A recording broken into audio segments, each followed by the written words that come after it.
तो हेलो दोस्तों, आपका स्वागत है फिर से एक बार अगली दीप क्लासेस में। आई होप कि आप अच्छे होंगे, अच्छी आपकी तैयारी चल रही है। तो हम जो देखने वाले हैं आज, मैंने किया क्या था कि बेसिकली जो आपके जीएस के आपके 4 पेपर है ना, तो GS1, GS2, GS3, GS4 ना। बेसिकली एक मिनट। हाँ। हम्म, तो जीएस का आपके 4 पेपर हैं, GS1, 2, 3 और 4। तो अब तो खैर टाइम नहीं, लेकिन आपको करना ये चाहिए था कि ऐसी 4 कॉपी आपको बना लेनी चाहिए थी, और वैसे ही आपको 2 उत्तराखंड की, जैसे आपके आंसर राइटिंग की आती है ना वैसे, ठीक है। और उस पर फिर आपको उस पेपर से आपका GS1, GS2 वैसे आपको उस पर आंसर राइटिंग करनी थी, ठीक है। और चाहे वो किसी भी सब्जेक्ट की हो, चाहे अगर आप GS1 की बता रहे हो तो उसमें आपको जितने भी आपके GS1 के सब्जेक्ट हैं, आर्ट एंड कल्चर को लेके, मॉडर्न को लेके, आपका जितने भी ज्योग्राफी, आपका वर्ल्ड हिस्ट्री जो भी है, उनकी आपको आंसर राइटिंग उस पर करनी थी, ठीक है। वैसे GS2 पे, वैसे GS3 पे, वैसे आपका GS4 पे, ठीक है। तो उनसे आपको फ़ायदा ये होता है कि आपका एक माइंडसेट बन जाता है कि मेरा जो ये वाला पेपर है GS1 का है, मैंने आपका सारा जो सिलेबस बेसिकली है, जो सिलेबस वाइज आपका टॉपिक वाइज जो आपके क्वेश्चन बन रहे हैं, उन सब की मैंने प्रैक्टिस कर लिया। वो सब मैंने एक बार उनको उनसे गो थ्रू हो गया, ठीक है। तो वैसे मैंने किया था। तो ये अभी GS1 की कॉपी बेसिकली है, ठीक है। इसमें आपका लगभग मैंने 71-72 क्वेश्चन आपके उनकी तो प्रैक्टिस कर रखी है।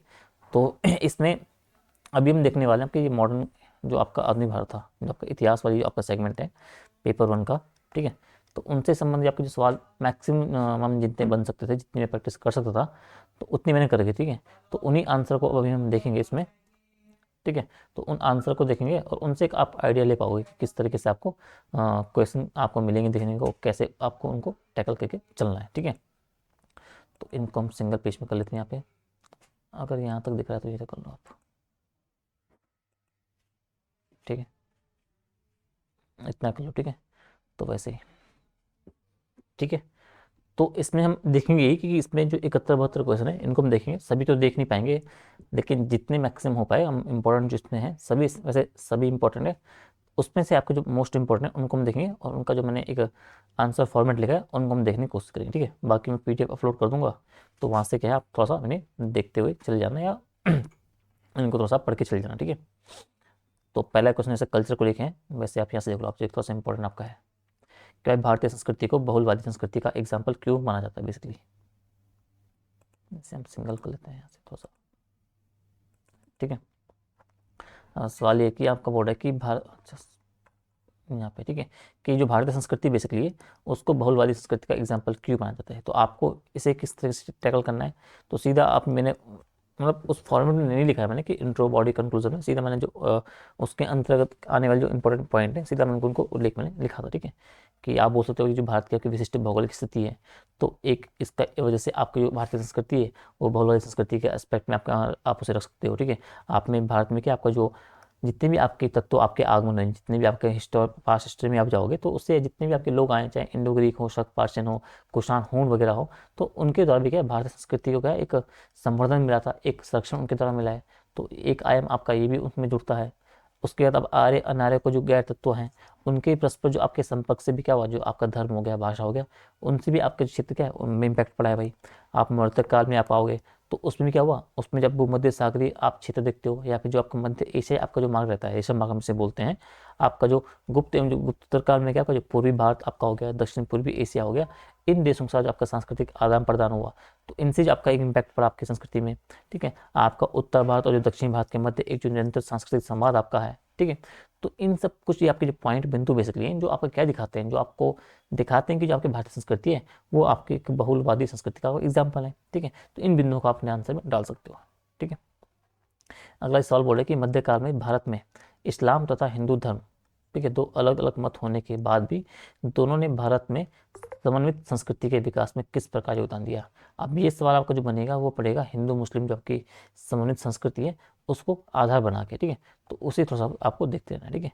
तो आप क्या बोलोगे भाई कि इस्लाम और जो हिंदू धर्म क्या है, दोनों अपने स्वरूप में क्या है, सर्वगामी रहे हैं भाई, ठीक है। दोनों धर्म में आपके विरोधी पंथ आपके रहे हैं, मत विशिकल रहे हैं, उनको क्या है अपने में समाहित, वो बेसिकली समाहित करते आ रहे हैं। परंतु हिंदुस्तान की भूमि पर हुआ क्या है कि दोनों में से कोई भी किसी को निकल नहीं सका है, ठीक है। एक इंटर ग्रुप में रखा है, ठीक है। किंतु साथ साथ रहते हुए कि दोनों ने क्या किया, एक समन्वित संस्कृति का विकास किया। ये संस्कृति आपकी विविध क्षेत्रों में आपकी व्यक्त हुई। कहने का मतलब ये कि आपको हिंदू मुस्लिम संस्कृति है जो आपके दोनों अलग अलग एक दूसरे के विपरीत आपकी संस्कृतियां हैं, तो वो दोनों आपस में ऐसे नहीं कि एक दूसरे को निगल गया या फिर एक दूसरे को नुकसान, या हिंदू के संस्कृति के चक्कर से और मुस्लिम संस्कृति आपकी कोलैप्स हो गई हो, या मुस्लिम के चक्कर से आपकी हिंदू संस्कृति कोलैप्स हो गई हो, बल्कि दोनों क्या है, साथ रहते हुए भी एक समन्वित रूप से काम किया है, दोनों ने एक समन्वित संस्कृति का विकास किया है। तो वो आपको दिखाना है कि किस तरीके से उन्होंने आपको भूमिका निभाई है। अब किस चरण में आप बोलोगे, एक तो सल्तनत काल में आप देखो भाई, उसमें क्या हुआ कि उसमें आपके इलवरी वंश, खिलजी, तुगलक वंश आपके जितने भी थे, तो उन वंश के अंतर्गत क्या हुआ, विभिन्न क्षेत्रों में क्या हुआ, इस्लामी और जो आपके भारतीय तत्व थे उनके बीच आपको सामंजस्य को आपको देखने को मिलता है भाई। आप प्रांतीय राज्य उसके बाद जब आप देखते हो, ठीक है, उसमें क्या हुआ, जो दिल्ली सल्तनत आपकी होती है उसकी जो कोलैप्स हो जाती है, उसके बाद जो आपके प्रांतीय राज्य आपके बनते हैं, आपको उनका उदय होता है भाई, उनका बंगाल, गुजरात, जौनपुर, मेहमान राज्य जितने भी थे, तो इन सभी की जो कला और संस्कृति के क्षेत्र में बड़ा योगदान रहा भाई। ठीक है, आप बोल सकते हो जो मुस्लिम शासकों के द्वारा क्या हुआ, जो क्षेत्रीय भाषा आपकी हो गई, स्थापत्य हो गया, उनको संरक्षण दिया गया। ठीक है, तो इसलिए हुआ क्या, आपको इस्लाम था उसका भारतीयकरण आपका होता रहा। अगला बोलो जो मुगल काल 26 के आप देखते हो, तो मुगल काल में भी क्या हुआ कि आपकी जो समन्वित संस्कृति के विकास में सर्वोच्च चरण को दर्शाता है, और इस काल में भारत में आपका हिंदुस्तानी संस्कृति का विकास बेसिकली आपका हुआ। ठीक है, तो बेसिकली अगर समन्वित संस्कृति की बात आती है तो वहाँ पे आपको 3 कालों का जिक्र करना है। एक आप बोलोगे एक सल्तनत काल, ठीक है, उसके बाद जो इसका कोलैप्स होगा और जो आपके देसी जो आपके राज्य जो हैं क्षेत्रीय आपके जो आपके राज्य वगैरह जो उनका उदय होता है, तो उनके संदर्भ में, और फिर आपका मुगल काल आता है। ठीक है, तो शुरुआत आपकी यहाँ से हो जाती है और अब उसका पीक जो टाइम रहता है आपका मुगल काल में पहुँचते पहुँचते अपने पीक टाइम पे पहुँच जाती है।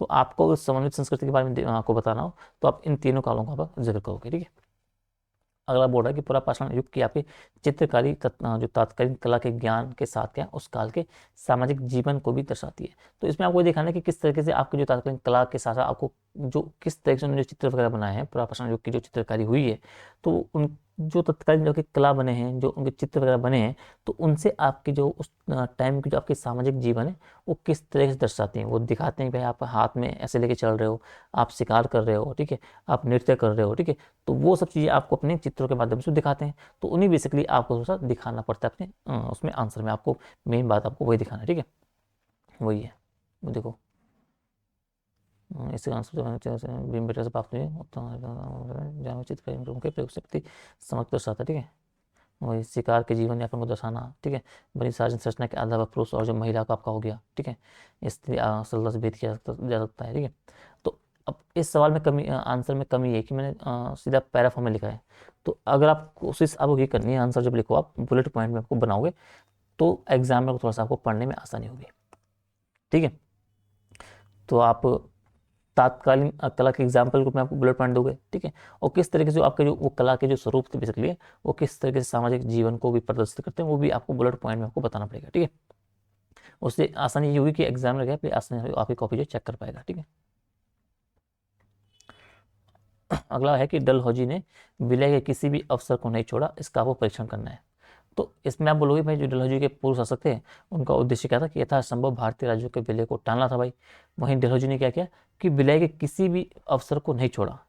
अब उसके जो जितनी भी आपकी विलय की नीति रही आपको उनके बारे में आपको बताना है। आप बोलोगे कि युद्ध के माध्यम से उसने क्या किया और विचारधारा के माध्यम से उसने क्या किया। तो युद्ध के माध्यम से आप क्या बोलोगे कि भाई उसने सिक्किम आपका जो अंग्ल सिख युद्ध हुआ था उसमें उसने पंजाब का अधिकार किया, आप सिक्किम का उसने अधिग्रहण किया, उसने क्या किया लोअर वर्मा और पेंगू को ब्रिटिश साम्राज्य में ला दिया, उन्होंने बरार के जो कपास उत्पादक क्षेत्र था उसको निजाम से छीना। अब विचारधारा के माध्यम से क्या किया, उसने व्यक्तिगत का सिद्धांत दिया, उसने कुशासन के आधार पर राज्यों को हड़पा। ठीक है, तो इन सब बातों को आपको थोड़ा सा बताना है। व्यक्तिगत सिद्धांत में क्या होता है कि भाई वो राज्य क्या है जो ब्रिटिश सनद के द्वारा क्या निर्मित किए गए भाई, उन्हें अपने उत्तराधिकारियों के चयन के लिए गोद लेने का अधिकार प्रदान नहीं किया गया भाई। उसमें आप सतारा, जैतपुर, बघाट, उदयपुर इन सब की बात बोलोगे, झांसी की बात करोगे। कुशासन के आधार पर क्या बोलोगे कि भाई जब अवध का विलय करता है 1856 में, उसने कुछ शासन के आधार पर किया था। तो इन बातों को आपको थोड़ा सा डालना है। ठीक है, कि डलहौजी की जो विलय की नीति थी और उसके अंतर्गत जो है उसने किन शासकों का किन राज्यों का बेसिकली आपने अध्ययन किया था, विलय किया था, उनके बारे में आपको बताना है। फिर मारवाड़ी व्यवस्था थोड़ा इंपॉर्टेंट है, थोड़ा पढ़ के चले जाना आप। ठीक है, ये व्यवस्था आपके उत्तर भारत की बात कर रहा है, पश्चिम क्षेत्र आपके लोगों की गई जो कुछ भी है। ठीक है, इन्हें पढ़ के चले जाना इंपॉर्टेंट काफ़ी है, उसका उद्देश्य भी। ठीक है, वैसे आपकी आप ये बोल रहे हैं कि ब्रिटिश औद्योगिक जो पूंजीवाद है, औद्योगिक पूंजीवाद की बात कर रहे हैं। ठीक है, उसका भारतीय अर्थव्यवस्था पर क्या प्रभाव पड़ा। अब जब भारतीय अर्थव्यवस्था की बात आई तो उसमें आपका कृषि भी आएगा, शिल्प उद्योग भी आएंगे, व्यापार भी आएगा और यातायात और संचार भी आएगा। अब ये बोलेगा कि भाई इसका एक नेगेटिव इम्पैक्ट पड़ा। ठीक है, अब कोशिश आपको करनी है कि अपने आंसर में क्या, वो अधिकतम से अधिकतम आपको ऐसे फ्लो चार्ट के रूप में आपको अपने आंसर को और अट्रैक्टिव आपको बताना है, हाँ बनाना है, ठीक है। आपको बचना है कि हम जो आपके अधिकतम आंसर आपके हों कि पैरा फॉर्म में बने, ठीक है। आप उस चीज़ से बचना है, आप कोशिश आपको करनी है, या तो आपके आंसर क्या पैरा फॉर्म में हो, सॉरी पैरा फॉर्म में नहीं, ऐसे फ्लो चार्ट में हो, ठीक है, या वो बुलेट पॉइंट में, ठीक है। जितना आप उनसे बचोगे पैरा, उससे आपका टाइम बचेगा और आपका आंसर जो है वो थोड़ा सा बाकी आंसर के बाकी बच्चों की तुलना में थोड़ा सा बेहतर हो पाएगा, ठीक है। अब ये अर्थव्यवस्था इम्पैक्ट की बात कर रहा है, तो कृषि पे क्या पड़ा भाई, वो कच्चे माल एवं जो अनाजों की एक आपूर्ति भारत से की जाने लगी, उससे आपका व्यवसायीकरण भारत में हुआ, ठीक है। व्यवसायीकरण हुआ तो आपकी जो व्यावसायिक फसलें थी सिर्फ उन्हीं को उनको बढ़ावा दिया गया, बाकी जो फसलें थी उनको उनकी उपेक्षा की गई बेसिकली। उससे हुआ क्या, भारत में अकाल बढ़ा, भारत में भुखमरी बढ़ी बेसिकली, ठीक है। आप शिल्प और उद्योगों पर क्या पड़ा भाई, आपके भारतीय हस्तशिल्प जो कुटीर उद्योग थे उनका पतन हुआ, कृषि पर अतिरिक्त दबाव पड़ा, इससे फिर आपकी जो गरीबी और जो बेरोजगारी थी उसमें आपकी वृद्धि होती है। व्यापार में क्या हुआ कि भारत को क्या, एक निर्मित माल का एक आयातक और मतलब कच्चे माल का तो कोई आयातक था, और जो आपका निर्मित माल था उसका एक बाजार के रूप में से बनाया गया भाई। उससे हुआ क्या, भारत की अर्थव्यवस्था के उसकी संरचना में परिवर्तन आपका हो गया, आता है नेगेटिव के रूप में, ठीक है। ये आता है संचार पे क्या बोल गया कि भाई अपनी व्यापारिक गतिविधि और जो सहूलियत है उसको बेहतर बनाने के लिए, उसको फास्ट करने के लिए उन्होंने सड़क का विकास किया, रेलवे का विकास किया, टेलीग्राफ का विकास किया, ठीक है। जिससे क्या हुआ, जिससे भारतीय बाजार का क्या आपका एकीकरण हुआ भाई, ठीक है। अब उससे क्या हुआ, उससे एक तो ब्रिटिश विनिर्मित उत्पाद जो थे वो व्यापक प्रचलन ने क्या किया, भारतीय जो हस्तशिल्प उद्योग थे उनको नष्ट कर दिया भाई। अब ब्रिटिश निर्मित जो उत्पाद हल्के और सस्ते थे वो बाजार में आपके आगे भारी मात्रा में, तो भारतीय आपके हस्तशिल्प थे उन उद्योगों का नष्ट बेसिकली आपको होता है। भारत पर आपका निजी ब्रिटिश पूंजीपतियों का एक काफ़ी मात्रा पर ऋण बना हुआ था। आपका एकीकृत बाजार और जो भाप का इंजन का जो आविष्कार हुआ उसने भारत में क्या, जो ब्रिटिश पूंजीवाद है उसके विकास का आपका मार्ग प्रशस्त कर देता है, ठीक है। तो इन बातों को तो सबको ध्यान रखना है। अगला आपका बोल रहा है कि औपनिवेशिक काल में कृषि का व्यावसायीकरण प्रोत्साहन के कारण क्या हुआ और उसकी सीमाएं भी, ठीक है, मतलब कृषि का जो व्यवसायीकरण था उसका प्रोत्साहन के कारण क्या थे और उसकी सीमाएं क्या थी। तो इस तरीके से आपको इस आंसर को आप देख लेना, ठीक है। इसके आपके प्रोत्साहन आपका हो गया और ये इसके आपकी सीमाएं हो गई, ठीक है। औपनिवेशिक कालीन नीतियों ने भारत के हस्तशिल्प उद्योग थे उनके पतन का कार्य किस तरह प्रस्ताव किया, ठीक है, प्रशस्त किया बेसिकली, इसे आप थोड़ा सा देख लेना, ठीक है। अगला है कि रेलवे का विकास औद्योगिकरण को बल देता है, किंतु भारत में क्या हुआ, रेलवे ने औद्योगिकरण को बल दिया, ठीक है। अब जनरली ये बोला है किसी भी जो देश है अगर वहाँ पे आप रेलवे का विकास करते हो तो वो जब रेलवे का विकास होता है, चाहे आप इंग्लैंड की बात कर लो, जापान की बात कर लो, या अन्य आप यूरोपीय कंट्रीज़ की बात कर लो जहाँ पे औद्योगिकरण हुआ है, ठीक है। तो अगर वहाँ पे रेलवे का विकास होता है तो औद्योगिकरण जो होता है उसे बल मिलता है। लेकिन जब भारत में आपका रेलवे का विकास हुआ तो उसने भी औद्योगिकरण को बल दिया, आपको बताना है क्यों, ठीक है। तो आप बोलोगे भाई जो औपनिवेशिक अवधि में आपका क्या हुआ, जो भारत में आपके आधुनिक यातायात तो संचार के साधन के साथ क्या हुआ, रेलवे का विकास किया गया, ठीक है। अब विकास तो हो गया, लेकिन इनका जो विकास किया गया तो इनका अंतिम उद्देश्य क्या था, सिर्फ अपना एक निजी स्वार्थ, अपने फायदे के लिए बेसिकली, आपका चाहे यातायात की बात हो, संचार की बात हो, रेलवे की बात हो, जो कुछ भी हो अपने फायदे के लिए किया गया भाई। तो आपको बताना है भाई कि भारत में क्या हुआ, ताकि विकास इसलिए किया गया ताकि भारत में आपके जो दूरस्थ क्षेत्र है वहाँ तक ब्रिटिश वस्तुओं को पहुँचाया जाए भाई। आप भारत के दूरस्थ क्षेत्रों से क्या आप कच्चे माल की प्राप्ति कर सको, आप रेलवे निर्माण के माध्यम से क्या आप भारत में जो ब्रिटिश पूंजीपति हैं उनको सुरक्षित पूंजी निवेश की गारंटी दे पाओ भाई। आप ब्रिटेन स्थित जो आपके लोह और जो इस्पात उद्योग हैं उनके लिए भारत से आप एक भारत को बेसिकली एक बाजार के रूप में आपको बनाना है भाई। आप भारत के दूरस्थ क्षेत्रों में क्या आप शीघ्रता से आप सैनिक पहुंचा सकते हो ताकि आप किसी भी घटना को, ऐसे विद्रोह को आप दबा पाओ, ठीक है। अब ये तो आपके हो गए भाई। अब इसका इम्पैक्ट क्या पड़ा, इम्पैक्ट ये पड़ा कि भाई आपका जो गृह व्यय है उसकी राशि में वृद्धि हुई, उसके कारण क्या हुआ, भारतीय राजकोष था उसमें आपको एक नेगेटिव इम्पैक्ट पड़ता है। आप रेलवे की निर्माण सामग्री के आप सीधे ब्रिटेन से आयातित होने के कारण क्या हुआ, क्या ये औद्योगिकरण को प्रोत्साहन आपका नहीं दे सका। बेसिकली आपका जो रेलवे की आपकी निर्माण सामग्री थी वो सीधे आपके ब्रिटेन से लाई जा रही थी, और सीधे ब्रिटेन से लाई जा रही थी तो औद्योगिकरण को जो प्रोत्साहन मिलना चाहिए था वो आपको मिलता नहीं है, ठीक है। इसके अलावा बल्कि इसने किया का जो कच्चे माल का जो क्या है वो निर्यात और जो तैयार माल के आयात को प्रोत्साहन दिया और हस्तशिल्प के उद्योग को पतन की स्थिति में पहुंचाया, अर्थात जो आपका भी औद्योगिकरण है उसको बेसिकली प्रोत्साहन देने का एक काम करता है, ठीक है। तो इस तरीके से आपको थोड़ा सा चीज़ों को देखना है। अगला ये आपका बोल रहा है कि ब्रिटिश शासन के अंतर्गत आपको जो बारंबार पड़ने वाले अकाल के लिए, हाँ कि भाई ऐसा कौन सी स्थितियाँ थी कि आपके ब्रिटिश शासन में आपके बारंबार अकाल आपके पड़ते जा रहे थे भाई, ठीक है। और जो अकाल पड़ रहे थे उसके लिए बहुत हद तक आपकी जो ब्रिटिश नीतियाँ थी वो उत्तरदायी थी, आपको स्पष्ट करना है, ठीक है। तो आप क्या बोलोगे कि भाई जो भू राजस्व की आपकी रकम थी वो अधिकतम निर्धारित होने के कारण क्या हुआ, किसानों की क्रय शक्ति अभी कम हो जाती है उसके यहाँ क्या करते हैं, वो जरूरत के समय भी क्या है बेसिकली अनाज को खरीद कर खा नहीं सकते हैं। आप व्यावसायिक फसलों की खेती करके आपके मोटे अनाज के उत्पादन में आपकी गिरावट आई, तो गरीबों का जो आहार था, आप कृषि जनसंख्या का जो बोझ था भाई, ठीक है, कृषि पर आपका जो जनसंख्या का बोझ था, रेलवे ने क्या किया, रेलवे ने मोटे अनाज की जगह क्या जो व्यावसायिक फसलें हैं उनकी खेती को आपको प्रोत्साहन दिया, क्योंकि रेलवे के माध्यम से निर्यात की जाने वाली फसलों का आपका संग्रह करना आपका आसान हो जाता है। आप भारत में अनाज की कमी के समय भी क्या है, ब्रिटिश के द्वारा क्या है, भारत से बेसिकली बाहर लगातार आपका अनाज का निर्यात किया जा रहा था। और इन नीतियों के आप जब बोलते हो, इन नीतियों की पराकाष्ठा होती क्या है कि 12 अकाल की घटनाएं जो आपकी है कंपनी के शासन आपको देखने को, उनके शासन के अंतर्गत आपको देखने को मिलती है, ठीक है। और 10 तो बड़ी आपके दुर्भिक्ष क्राउन शासन के अंतर्गत ही आपको देखने को मिले। तो इस तरह आप थोड़ा सा अपने इस चीज़ को आपको थोड़ा सा लेके चलना है, ठीक है। अभी औद्योगिक चरण में आपको है ब्रिटिशों की सांस्कृतिक नीति क्या थी भाई, उनका जो औद्योगिक चरण आपको चलते हैं ना, औद्योगिक चरण, वित्तीय चरण, ठीक है, व्यावसायिक चरण, इनको आपको थोड़ा सा देखते रहना है। तो औद्योगिक चरण जो हुआ उसमें ब्रिटिशों की सांस्कृतिक नीति क्या थी, तो उन्होंने एक अंग्रेजी शिक्षा पर बल दिया भाई, एक जो प्राच्य पाश्चात्यवाद आपका होना, ठीक है, आपका जो औद्योगिक निष्पंदन के सिद्धांत की आप बात करोगे, ठीक है, इन सब बातों को आपको थोड़ा सा डालना है, ठीक है। आप एक मध्यम वर्ग ऐसा विकास करना भाई जो आपका दिखने में भारतीय हो लेकिन मानसिक स्तर पर आपके गोरे हों, समझ गए। और ब्रिटिश वस्तुओं के लिए आपको बाजार के रूप में कार्य करेगा। अब प्रशासनिक व्यवस्था के संचालन के कनिष्ठ पदों पर भारतीयों की नियुक्ति को प्रोत्साहन देगा, न कि वरिष्ठ पदों पे ईसाई धर्म के प्रचार को प्रोत्साहन देना। तो ये बेसिकली आपके कल्चर एस्पेक्ट आपके रहते हैं कि जो उन्होंने आपके औद्योगिकरण के टाइम पे बेसिकली आपने ब्रिटिश ने अपनी एक नीति को अपनाया था, ठीक है, ठीक है। अगला देखते हैं आपका, आप ये एक पॉजिटिव और ये नेगेटिव इम्पैक्ट आप थोड़ा सा देख लेना, ठीक है। उदारवाद और उपयोगितावाद में समांतर अंतर दिया, थोड़ा देख लेना, ठीक है। वित्तीय चरण आपका जो 1858 उसके बाद ब्रिटिशों की जो राजनीति थी उसमें क्या परिवर्तन आया भाई, इनको आपको थोड़ा सा देखते रहना है, ठीक है। आपका वित्तीय चरण जो है उसमें ब्रिटिशों की प्रशासनिक नीति की चर्चा आपको करनी है, ये आप पढ़ लेना थोड़ा सा, ठीक है। धन की निकासी ये थोड़ा इंपॉर्टेंट है आपका, जो इसे आपको पढ़ के जाना है, ठीक है। इस पे आपको जो दादा भाई नौरोजी हैं उनके विचारों को आपको मूल्यांकन करना है, ठीक है। धन की निकासी के मुद्दे को सर्वप्रथम एक राष्ट्रवादी चिंतक दादा भाई नौरोजी ने उठाया, और भारतीय और ब्रिटिश आपकी जो बुद्धिजीवी हैं उनको ध्यान इस और बेसिकली आपको इंगित करते हैं।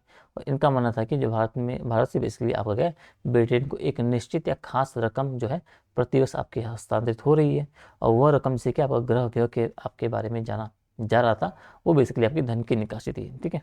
अब इस रकम के अंतर्गत क्या क्या चीज़ें शामिल थी भाई, एक जो आपका रेलवे पर ब्याज दिया जा रहा है भाई, एक जो सरकारी कर्ज पर आपका ब्याज मिल रहा है, आपको जो लंदन में सैनिक सामग्री पर आपकी जो खरीद आपकी हो रही है, आपका जो अवकाश प्राप्त ब्रिटिश अधिकारी हैं उनकी पेंशन हो गई, ठीक है। तो आप बोलोगे कि दादा भाई नौरोजी का मानना क्या था कि रेलवे की हमें आवश्यकता नहीं थी, ब्रिटिश ने आपका जबरन जो है रेलवे आपका थोपा है, जबकि हमें आवश्यकता सिंचाई की थी, समझ जाओ।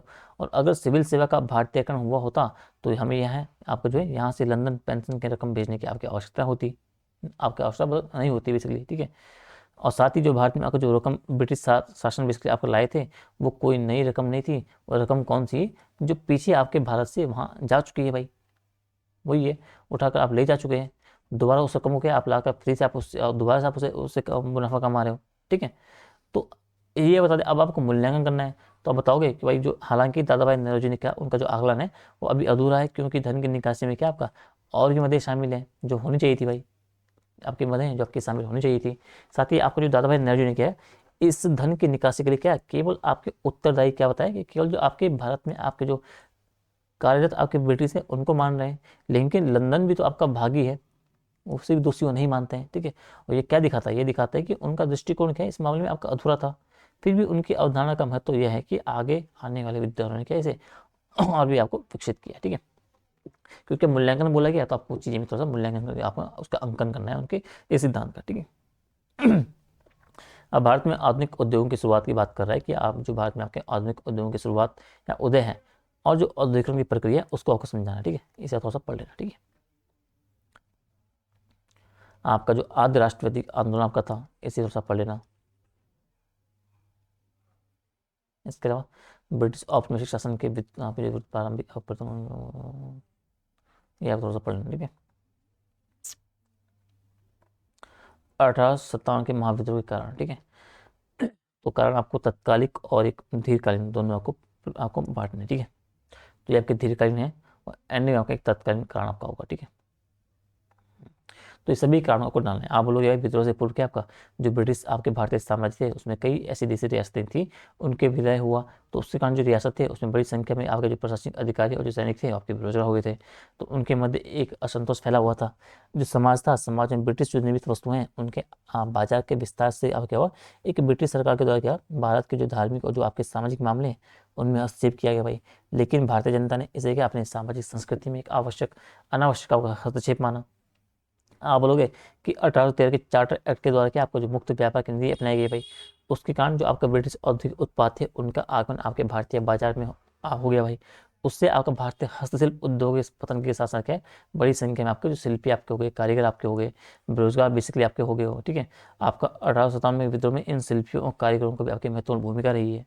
ब्रिटिश साम्राज्यवादी हितों के संवर्धित करने में क्या है, बंगाल की सेना ने आपकी महत्वपूर्ण भूमिका निभाई है। किंतु ब्रिटिश सरकार की आपकी जो नस्लवादी नीति आपकी रही है उसने बंगाल सेना के जवानों में जवान थे बेसिकली उसमें भी आपका असंतोष पैदा कर लिया था, ठीक है। ये तो खैर तत्कालीन आपका है, ठीक है। आप बोलोगे कि ब्रिटिश सरकार का जो आपका जो बल क्या था बेसिकली साक्षर और जो अनुशासित भारतीय उनको सेना में नियुक्त करने पर रहा था। अतः जो बड़ी संख्या में आपके संयुक्त प्रांत आपका हो गया, जो आपका बिहार हो गया, वो उसमें आपके सवर्ण हिंदू थे, उनको बेसिकली जिनमें आपके ब्राह्मणों की अधिकता थी वो सेना में नियुक्त आपको किया गया।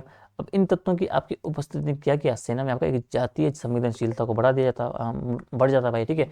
और विद्रोह से ठीक फिर इन्हीं की वजह से आप क्या है, जो सेना में जब आपका चर्बी वाला कारतूस का जो मामला आता है वो बेसिकली आपका तूल पकड़ जाता है और चिंगारी का काम वो करता है, ठीक है। तो इन्हें आपको थोड़ा सा देखते रहना है, ठीक है। अगला ये बोला कि आपका 1857 का महाविद्रोह एक सिपाही विद्रोह था। पक्ष और पक्ष में आपको तर्क देना है।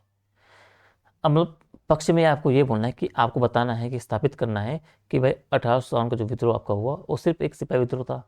और फिर आपको विपक्ष में बोलना है कि भाई आपका ये एक सिपाही विद्रोह नहीं था। अब पक्ष में क्या बोलोगे आप कि भाई प्रथम कि अधिकांश जो इतिहासकारों ने आपके अध्ययन सामग्री के स्रोत के रूप में सरकारी अभिलेखागार का ही सहारा लिया, जबकि यह स्रोत क्या है आपका पूर्वाग्रहपूर्ण दृष्टिकोण पर आधारित था, ठीक है। अगला कि भाई 1857 के विद्रोह की शुरुआत क्या है वो बंगाल सेना के सिपाहियों द्वारा की गई थी, ठीक है। अब उपरोक्त कारणों के पश्चात भी क्या आपका जो निम्नलिखित कुछ अन्य कारण आप देखो जो आपको बताएगा कि आपको जो है वो विद्रोह एक सिर्फ सिपाही विद्रोह नहीं था, उसकी संख्या देना उचित नहीं, ठीक है। इन्हें आप पढ़ लेना, ठीक है। अब 1857 के जो महाविद्रोह को प्रथम ये थोड़ा देख लेना भाई, ये तो वही सेम सवाल के आप जो है आपका लैंग्वेज थोड़ा अलग अलग है, ठीक है। ये पढ़ लेना आप। इसकी जो आपकी महिलाओं की भूमिका आप थोड़ा देख लेना आपको। आप चाहे रानी लक्ष्मीबाई जी हों, आपकी चाहे बेगम हजरत महल जी हों, आपका जीनत महल हो, आपकी चौहान रानी, आपकी जो महारानी आपकी तपस्विनी, इन सब की बातों को थोड़ा सा डालना है, ठीक है। इसके अलावा भी बहुत सारी आपकी हैं, ठीक है। ये भी आपको थोड़ा सा देखते चलना है। अब आधुनिक राष्ट्रवाद के विकास के अंतर्गत भारतीय पुनर्जागरण सामाजिक जो धार्मिक सुधार आंदोलन शुरू होने के कारण क्या थे इन्हें आपको पढ़ना है। तो सामाजिक धार्मिक सुधार आंदोलन जो आपके होते हैं इन्हें आपको थोड़ा सा पढ़ के जाना है भाई। अच्छे आधुनिक भारत की बात कर रहा हूँ। और इनसे संबंधित जो व्यक्ति आपके चाहे तिलक जी हों, चाहे आपका राजा राम मोहन राय जी हों, चाहे आपके ज्योतिबा फुले, चाहे बाकी जितने भी हैं 5-7 लोग नाम है हों, उनको आपको अच्छे से पढ़ के जाना है, ठीक है। ठीक है, हाँ ये राजा राम मोहन राय के बारे में आपको चीज़ें दी गई हैं, इन्हें आप पढ़ के आपको थोड़ा सा जाना है, ठीक है, अच्छे से। स्वामी विवेकानंद जी के बारे में लिखा है, इन्हें आप पढ़ के चले जाना अच्छे से, ठीक है। आर्य समाज के बारे में आपका हो गया। भारतीय पुनर्जागरण काल में आपका जो महिला उत्थान की बात आप कर रहे हो इसे आपको पढ़ के जाना अच्छे से, ठीक है। आप भारतीय पुनर्जागरण के काल में क्या है जो निम्न जाति हैं उनके उत्थान की चर्चा करनी है, ये भी आप थोड़ा सा देख लेना। निम्न जाति के उत्थान संबंधी आपका जो विचार था बेसिकली गांधी जी और BR अम्बेडकर के मध्य आपको अंतर स्पष्ट करना है, ये आप थोड़ा सा देख लेना। सामाजिक धार्मिक सुधार आंदोलन के योगदान और सीमाओं की चर्चा करनी थोड़ा इंपॉर्टेंट है, ये थोड़ा पढ़ के जाना, ठीक है। कि भाई जो सामाजिक धार्मिक सुधार आंदोलन था उनका योगदान क्या रहा और उनकी सीमाएं क्या रही। तो योगदान क्या बोलेगा कि भारत और जो पश्चिमी विश्व के जो मध्य के एक बौद्धिक सामंजस्य स्थापित करने का काम किया भाई इन्होंने। आपके जो आधुनिकीकरण की प्रक्रिया थी उसको प्रोत्साहन दिया और इसने सामंती सामाजिक मूल्यों पर चोट की। इसके परिणामस्वरूप आधुनिक राष्ट्रवादी चेतना का आपका विकास संभव होता है भाई। सीमाएं क्या थी कि आधुनिकीकरण का आशय बात क्या है, पश्चिमीकरण को ही माना गया। सामाजिक और जो आर्थिक सुधार आंदोलन का जो है सामाजिक आधार क्या था, इसलिए आपका अभिजात्य वर्ग था, अर्थात उस समय क्या उच्च जाति के हिंदू और पुरुषों का आपका वर्चस्व था। और ये सब क्या आपका एक नगरीय क्षेत्र तक सीमित था भाई। ग्रामीण आपका क्षेत्र है उस हद तक आपका अछूता बना रहा बेसिकली। सामाजिक धार्मिक आंदोलन सीमा है, ठीक है। अच्छा वही चीज़ है, रिपीट हो गया है। आपका जो ये सेफ्टी वॉल्व का जो कॉन्सेप्ट है, या थोड़ा पढ़ के जाना है, ठीक है। ठीक है, भारतीय राष्ट्रीय आंदोलन के प्रथम चरण को उदारवादी चरण क्यों कहे जाते हैं, बेसिकली ये आपको बताना है, आधार क्या है और सीमाएं क्या है, ठीक है। आप प्रथम चरण की बात करो तो इसकी स्थापना 85 से लेकर और 1905 तक आपका चरण है वो उदारवादी चरण क्यों कहा जाता है। अब इसके निम्न कारण है भाई, क्योंकि ये एक अंग्रेजी शिक्षा का प्राप्त जो वर्ग था भाई, जितने भी आपके लोग थे वो अंग्रेजी शिक्षा प्राप्त वर्ग था। इस पर वर्ग आपका हो गया, जेम्स मिल आपका हो गया, इन सबका क्या है एक जो विचारक बेसिकली इनका प्रभाव अच्छी मात्रा में था। ये संविधानवाद की राजनीति पे आपको विश्वास करते थे। ये ब्रिटिश राष्ट्र को क्या है बेसिकली आपको न्यायप्रिय मानते थे। और इन्हें शिकायत सिर्फ क्या है भारत में शासन करने वाले आपके ब्रिटिश अधिकारियों से थी सिर्फ। इन्होंने अपना जो विरोध क्या है, प्रार्थना करो भाई, आप प्रतिवेदन दो, आप स्मरण पत्र दो, इन सब की राजनीति के माध्यम से इन्होंने इस सबका विरोध किया। सामाजिक आधार कौन कौन से थे भाई, इसमें जमींदार शामिल थे, वकील, व्यापारी, बैंकर, पत्रकार, आपके डॉक्टर, धार्मिक व्यक्ति, ये सब शामिल थे। 90% केवल इसमें हिंदू थे, 65% आपके मुस्लिम थे, ठीक है। अब हिंदू में आप देखोगे तो 40% तो सीधे सीधे आपके ब्राह्मण थे, ठीक है। तो इसलिए ये तो इससे क्या है आपके जो सामाजिक आधार आप देखते हुए आपको मिल रहा है, ठीक है। सीमाएं क्या थी कि भाई उदारवादी नेताओं ने क्या कानूनी बेसिकली उसकी जो चहर दीवारी थी उसके अंतर्गत ही आपको एक रहकर आंदोलन चलाया। आप ये प्रार्थना करते थे, प्रतिवेदन और स्मरण पत्र के राजनीतिक विश्वास रखते थे भाई। ये सिर्फ क्या आप बोलोगे कि सामाजिक आधार क्या था, सिर्फ आपका उच्च मध्य वर्ग आपका इन तक सीमित था। और उदारवादी नेताओं ने आपके निम्न जाति के हिंदू आपके हो गए, आपके मुसलमान हो गए, उनके प्रतिनिधित्व आपको प्राप्त बेसिकली नहीं हो पाया। आप राष्ट्रवादी चरण में क्या है, कांग्रेस पे आपके जमींदारों आपके हो गया, पूंजीपति हो गया, उनके प्रभाव के कारण हुआ क्या, उदारवादी नेताओं ने क्या किया, जमींदार विरोधी कदम नहीं उठाए। इसके विपरीत आपका उदारवादियों ने 1900 ईस्वी का एक पंजाब लैंड आपका जो इलेक्शन कानून है उसका विरोध किया। इन सब बातों को आपको थोड़ा सा जानते रहना है, ठीक है। अगला है स्वदेशी आंदोलन के कारण और योगदान की चर्चा करनी है, ये आप थोड़ा सा देख लेना। आपका अगला बढ़ेगा स्वदेशी आंदोलन सिर्फ बंगाल तक ही सीमित नहीं था, इसके भाव को बताते हुए आपको स्वदेशी आंदोलन की विशेषताएं और सीमाएं भी आपको बतानी है, ठीक है। टाइम आप देख लो, ज़्यादा लंबी नहीं करेंगे लास्ट, ठीक है। हम सवाल देखते हैं, आप आंसर जो है PDF में अपलोड कर दूंगा, ठीक है, उन्हें वहाँ से देख लेना, ठीक है। इसके अलावा स्वदेशी आंदोलन के मध्य ही उदारवादी और उग्रवादी नेताओं के बीच आपका मतभेद उभर कर आए, जिनके परिणति क्या हुए, आपका सूरत विभाजन आपका होता है, ठीक है। ये पढ़ लेना आप, ठीक है। आपका संप्रदायवाद थोड़ा सा आप समझ लेना, इसके कारण क्या होते हैं, ठीक है। आपका जो माल्य मिंटो सुधार 1909 है उसके प्रमुख प्रावधान आपके हैं, ये पढ़ लेना। आपका जो प्रथम विश्व युद्ध ने भारतीय राजनीति को किस प्रकार अवगति प्रदान की, ये आप थोड़ा सा देख लेना। इसके अलावा क्या है, भारत में पुर्तगालियों का योगदान क्या रहा है, ये आप थोड़ा सा देखना भाई। चिकित्सा में क्या रहा, आपके तंबाकू की खेती में क्या रहा, प्रिंटिंग प्रेस में क्या रहा, वास्तुकला में क्या रहा, ठीक है, साहित्यिक प्रभाव क्या रहा। आपका ब्रिटिश भारत में क्या है, सॉरी ब्रिटेन जो बेसिकली भारत में जो प्रमुख यूरोपीय शक्ति जो बन पाई वो क्यों बन पाई भाई, इनके कारण क्या थे। एक तो ब्रिटिश ईस्ट इंडिया कंपनी, उसके लाभ की बात आप करोगे, आप व्यापक सामाजिक और तकनीकी कार्य की बात करोगे, आप भारत में परिस्थिति का जो दोहन हुआ उसकी बात करोगे, जो भारतीय शासकों की जो आपकी कमजोरियाँ थी उनकी बात करोगे, आप कानूनी और प्रशासनिक सुधार जो उन्होंने किए थे उनकी बात करोगे, समझो। 18वीं सदी में भारत की सामाजिक स्थिति की आपको चर्चा करनी है। आप बोलोगे जाति व्यवस्था की बात करोगे, महिला की स्थिति की बात करोगे, शिक्षा की बात करोगे, आप 18वीं सदी में जो भारत की आर्थिक स्थिति की बात करनी है आपको, तो ऋणग्रस्तता आपकी बढ़ रही थी भाई, आपकी कंपनी पर निर्भरता आपकी बढ़ रही थी, ठीक है। आपकी जो विलासिता की जो वस्तुएं हैं उनकी मांग में वृद्धि हो रही थी, ठीक है। 18वीं सदी में जो भारत की एक जो राजनीतिक स्थितियाँ क्या थी भाई, एक तो निरंतर राजनीतिक प्रभाव की बात करोगे, आप क्षेत्रीय पहचान के दावा आपका जो था इनकी बात करोगे, आप जो उत्तरी शक्तियों का उदय आपका हो रहा था उनकी बात करोगे, आप गतिशील सम्राट का अभाव की बात करोगे, आप व्यापारियों के साथ जो राजनीतिक सांठगांठ की बात करोगे, आप जो जागीरदारी संकट था उसकी बात करोगे, ठीक है। अगला सवाल आएगा कि भारत में आपके मुगल साम्राज्य का जो पतन हुआ उसके कारण आपको बताने हैं। इसमें आप बताओगे भाई कमजोर आपके उत्तराधिकारी, आपका जो विदेशी आक्रमण हो गए, आपके वित्तीय मुद्दे हो गए, कमजोर सैन्य प्रशासन आपका हो गया, आर्थिक विफलता आपकी हो गई, ठीक है। आपका साम्राज्य का बड़ा आकार जो था, क्षेत्रीय शक्तियों को जो खतरा को जो मिल रहा था, आपको उत्तरी पश्चिम सीमा की जो अपेक्षा की गई थी, आपकी जो नवाचार की कमी आपकी जो बोल रही थी, इन सब बातों को थोड़ा सा होगा देखते रहना, ठीक है। मराठा के जो उदय मराठों का हुआ था उनके उदय के लिए क्या जिम्मेदार कारक थे भाई, आप बोलोगे भाषा और साहित्य का क्या इम्पैक्ट पड़ा, भौगोलिक परिस्थितियाँ कितनी फायदेमंद रही, प्रबंधन मामलों में प्रशिक्षण की बात करोगे, दक्षिण की जो अस्थिर राजनीतिक स्थिति थी उसकी बात करोगे, शिवाजी महाराज का जो प्रभावशाली आपका व्यक्तित्व था, आपका जो गुरिल्ला युद्ध आपका हो गया, इन सब बातों को आप डालोगे, समझ गए। मराठे मुगल की जगह आप क्यों नहीं ले पाए, यानी मराठों का पतन किया बात करोगे, या फिर देख लेना। कंपनी के शासन के विरुद्ध क्या है, जन असंतोष और विद्रोह के लिए आपके जिम्मेदार कारक की बात आएंगे, तो आपको इनको डालना है, ठीक है, सभी जगह। अर्थव्यवस्था, प्रशासन, राजस्व प्रणाली, विद्वान पुरोहित, इन सब के बारे में बात करनी है। आर्थिक शोषण की बात करोगे आप, सामाजिक और सांस्कृतिक असंतोष की बात करोगे आप, ठीक है। किसान आंदोलन जो होते हैं उनके कारण क्या थे, महत्व क्या है, तो सीमाएं। अगर इनको लेके आज का सवाल बने तो कारण की बात आप ये करोगे भाई कि जो भारत किसानों का औपनिवेशिक शोषण आपको हो रहा था, गरीब किसान नीतियाँ की बात करोगे आप, जमींदारी और जो रेत वाली जैसे आपकी शक्तियाँ, जो आपकी शोषित आपकी जो प्रणालियाँ थी, कष्टदायक आपकी जो भू राजस्व प्रणाली आपकी थी, नकदी फसलों के भाग में उतार चढ़ाव आपको जो मिल रहा था कपास में, लुटेरे साहूकार, सीमित दायरा, तात्पर्य आपकी समस्याएं थे, उनके असमाधान ना हो पा समाधान ना हो पाना, ठीक है। महत्व क्या था और सीमाएं क्या थी, ठीक है, ये आप थोड़ा सा देखते हो, आपको जाना है। जनजातीय आंदोलन जो आपके थे उनके जिम्मेदार कारक और सीमाएं क्या थी, उनकी थोड़ा सा वो देखते जाना, ठीक है। तो ये आप थोड़ा सा ये कारक थे, ये आपकी सीमाएं थी, इन्हें आप पढ़ लेना, ठीक है। वैसे आपका भारत में सैन्य विद्रोह के कारण क्या है, और जो प्रमुख सैन्य विद्रोह, ठीक है। तो ये आप क्या हो गए भाई, कारण सैन्य विद्रोहों के, और ये आपके प्रमुख सैन्य विद्रोह आपके जो हुए। आप बोलोगे कि 1857 के विद्रोह के कारण क्या थे, सामाजिक, राजनीतिक, आर्थिक, धार्मिक, प्रशासनिक और तात्कालिक, इन सबको बताना है डिटेल में। ये आपके सामाजिक और आर्थिक कारण आपके भाई, ये आपके हैं सैन्य कारण, ठीक है। ये आपका हो गया राजनीतिक कारण, ठीक है। ये आप वो आपका धार्मिक था, ये आपका आर्थिक हो गया बेसिकली, ठीक है। ये आर्थिक नहीं है, धार्मिक है।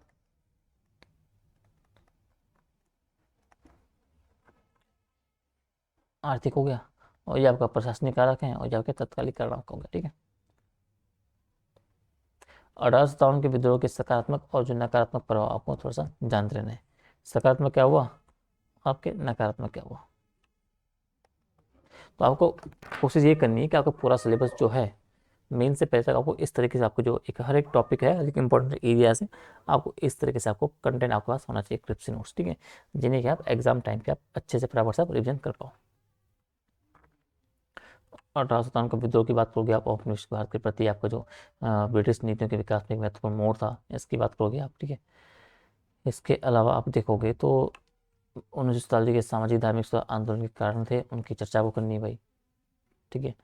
आप जो सामाजिक धार्मिक आंदोलन में महिलाओं के मुद्दों की बात करोगे आप भारतीय राष्ट्रवादी आंदोलन में प्रेस की भूमिका क्या रही है, इसकी बात करोगे आप, ठीक है। ब्रिटिश भारत में सिविल सेवाओं की भूमिका की बात करोगे आप, ठीक है। ब्रिटिशों की जो आर्थिक नीतियां आपकी रही है, उनके विभिन्न चरण कैसे मतलब रही है, मतलब ब्रिटिशों की जो आर्थिक नीतियां आपकी विभिन्न चरणों के टाइम पे कैसे रही है। तो जो ब्रिटिश शासन की स्थापना का जो प्रारंभिक चरण में आपका जो प्रारंभिक चरण था, उसमें आपकी जो ब्रिटिश शासन की स्थापना के प्रारंभिक चरण में आपकी जो आर्थिक नीति थी वो किस टाइप की थी, आपके जो 19वीं सेंचुरी की शुरुआत में किस तरह की थी, 1858 में क्या परिवर्तन आपके होते हैं, उसके बाद क्या आपकी परिवर्तन आपकी आई, ठीक है। आर्थिक अपवाद सिद्धांत घटक, इन सब के आपको सब पढ़ना है, ठीक है। आर्थिक अपवाद धन निकास बातें की, ठीक है, ये आप पढ़ लेना। कृषि का व्यावसायीकरण क्या था, कारण और प्रभाव, इनको लेके आपका सवाल बन सकता है, तो इनको आपको पढ़ना है, ठीक है। प्रमुख कारक आपको देखने हैं, ठीक है। आपका प्रभाव क्या पड़ा, ये भी आपको देखते हुए जाना है। जो पारंपरिक उद्योग थे भारत के, उनके जो पतन हुए उसके कारण क्या थे, ये भी आपको थोड़ा सा देखते हुए जाना है। चाहे संस्कृति का लुप्त होना, भारतीयों का अंग्रेजीकरण, मशीनी व्यवस्थाओं से प्रतिस्पर्धा, एक तरफा व्यापार नीतियां, हथियारों के उपयोग और स्वामित्व प्रतिबंध, इन सबको आपको थोड़ा सा देखना है। ग्रामीण अर्थव्यवस्था का जो पतन हुआ उसके कारण क्या थे, ये भी आपको पढ़ के जाना है, ठीक है। आपका जो औद्योगिकरण हम देख चुके हैं, उसके क्या कारण थे और प्रभाव क्या हो भाई। कारण की बात आप करोगे, साक्षर संस्कृति का लुप्त होना, भारत में औद्योगिकरण ना होना, भारतीयों का अंग्रेजीकरण, आपका ब्रिटेन में औद्योगिक क्रांति, टैरिफ की नीति, भारत में कमजोर औद्योगिक संरचना, ठीक है। प्रभाव क्या पड़ा कि ग्रामीण अर्थव्यवस्था की विकृति, बेरोजगारी, अल्प रोजगार, विनगरीकरण, भारत का ग्रामीणीकरण, इन सबको आपको थोड़ा सा देखते रहना है, ठीक है। अंग्रेजों के अधीन शिक्षा का विकास की बात आपकी आएगी, तो ये आपको थोड़ा सा देखते जाना है, ठीक है, ये आप पढ़ लेना। तो ये कुछ आपके सवाल थे आपके मॉडर्न हिस्ट्री को लेके, ठीक है, इंपॉर्टेंट, इनको आपको पढ़ के जाना है। उम्मीद है कि इनसे आपका जो मॉडर्न वाला पार्ट आपका है उसमें कुछ सवाल आपके सीधे सीधा यहाँ से आपके आ जाए, ठीक है। या तो लैंग्वेज बदल के आए या सीधे सीधे आपके डायरेक्ट हिट हो सकते हैं, ठीक है। तो इसमें इतना ही है, मिलेंगे आपको नेक्स्ट क्लास में, ठीक है। अभी तो करंट वाला सेगमेंट आपका देखना है, करंट अफेयर का वो हम देखेंगे, बाकी एक क्लास हम कल देखेंगे अगर हम कि किस तरीके से आपको जो है 3 घंटे में आपको 25 सवाल आपको कवर करने हैं। 25 क्वेश्चन जो आपके मेंस के आएंगे 3 घंटे में, किस तरीके से आपको किस अप्रोच के साथ आप जाओगे ताकि आपकी स्ट्रेटजी ऐसी हो कि आपके 25 के 25 सवाल आप पूरे करके आ जाओ। ठीक है, इस पर हम बात करेंगे। तो अभी के इतना ही, मिलते हैं आपको नेक्स्ट क्लास में। तब तक ध्यान रखिए, अच्छे से अपने आंसर राइटिंग करिए, टाइम बहुत कम है, तो लिखिए जितना आप मैक्सिमम लिख सकते हो। ठीक है, तब तक है, टाटा।